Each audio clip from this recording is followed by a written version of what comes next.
పావని ఇది లైక్ యాక్చువల్గా పావని కథ ఏంటంటే చిన్నాయన పిలుస్తా కదా, మా అన్నయ్య కూతురు సేమ్ అలాగే ఉంటుంది. సో నేను ఈజీగా సెలెక్ట్ చేసుకోగలిగాను అందుకే నిన్ను. సో పొద్దున కూడా చెప్పాను తనకే, సినిమాలో పావన్ని సెలెక్ట్ చేయడం కోసం, కావేరి క్యారెక్టర్ సెలెక్ట్ చేయడం కోసం నీ గురించి అన్నానని మా అన్న కూతురు తనకే చెప్పాను. అండ్ గొప్ప విషయం ఏంటంటే తను జాకెట్ లాగినప్పుడు యాక్చువల్గా అది మీకు సినిమాలో అంత లేదు కానీ సెట్లో కొంచెం ఇబ్బందిగానే ఉంది. తను ఏమాత్రం ఇబ్బంది పడకుండా నేను ప్రతి షాట్ తర్వాత సారీ చెప్పేవాడు, కానీ నాకు అనిపిస్తుంది ఏంటంటే సినిమా కోసం ఏ ఎక్స్టెంట్కి వెళ్ళారనో నాకు నచ్చుతారు, ఏ ఎక్స్టెంట్కైనా.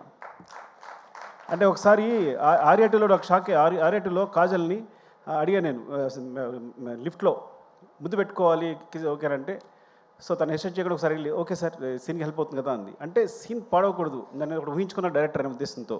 సో తను ఏమాత్రం అబ్జెక్ట్ చేయకుండా పాపం అందరి ముందు అలాగే నిలబడింది చేస్తున్నప్పుడు. సో నీలాంటి క్యారెక్టర్ సినిమా కోసం ఏ ఎక్స్టెన్షన్కి వెళ్ళే వాళ్ళకి నాకు చాలా ఇష్టం. ఇట్స్ వెరీ గుడ్ యాక్చువల్లీ, నువ్వు పర్ఫెక్ట్ సరిపోయావు. అండ్ నీ వల్ల క్యారెక్టర్ చాలా ఎన్హాన్స్ అయింది, నీ ఫేస్లో ఉన్న ఇన్నోసెన్స్ ప్లస్ అదంతా కూడా హెల్ప్ అయింది. Thank you Kaveri.